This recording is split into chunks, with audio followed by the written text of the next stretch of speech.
Ar Rahman.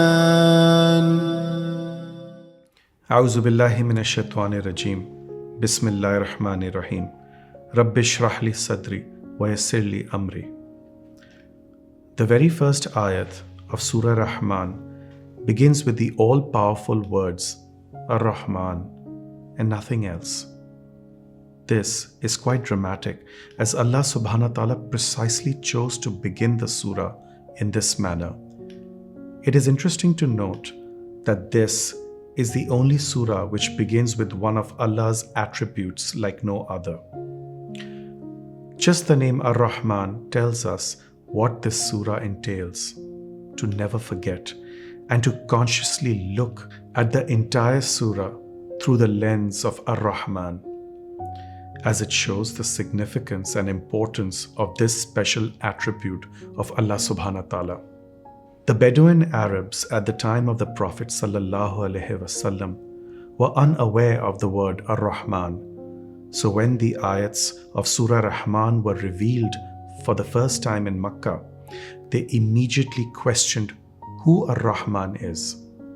Although in Yemen, at the time of Abraha, Allah was also referred to as Rahmanan, and there are references referring to Allah as Rahmanan in the Old Testament as well.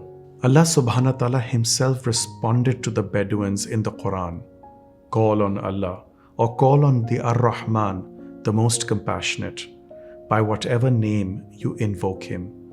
All the best names are his.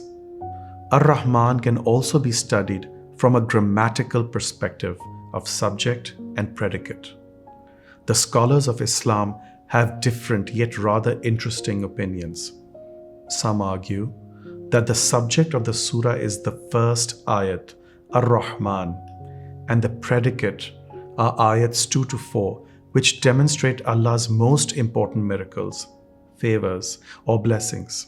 Another school of thought argue that Ar Rahman is the predicate and the subject comes before. That when we call upon the Ar Rahman and review the surah through its lens, the subject is already understood. Whereas others point out that the subject of Ar Rahman stands alone and is so powerful and decoratively composed that it needs no predicate. There are two types of rahmah mentioned in Ar Rahman. One is Rahmat Sabiqa, the rahmah of Allah before our creation, and Rahmat Labika, the rahmah of Allah after creating and providing for us. There is a zenith, beauty, for everything, and the zenith of the Quran is indeed Surah Rahman. It is a surah which mentions Allah's Zaat, His name, Ar Rahman, and Sifaat, His attributes: love, compassion, provision, sustenance, forgiveness, and mercy, etc. To keep Iman on the essence of Ar Rahman is a zenith in itself. It is interesting to note that there are 99 names of Allah subhanahu wa ta'ala known to man, but Allah chose this very name of His, Ar Rahman, where His Zaat and Sifaat are both so well enmeshed together. This Ramzan, let us make a pledge to perhaps delve into the treasures of Surah Rahman that Allah subhanahu wa ta'ala has kept for us, if only we make the effort to seek them. The beauty of this surah will keep unfolding and manifesting in front of us, depending on how many doors we decide to open first.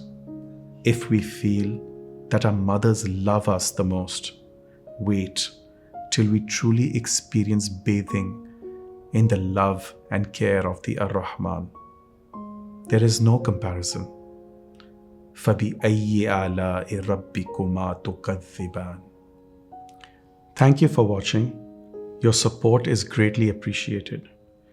If you found this reflection on Surah Rahman meaningful, please like and share with those who may benefit, and subscribe to my YouTube channel.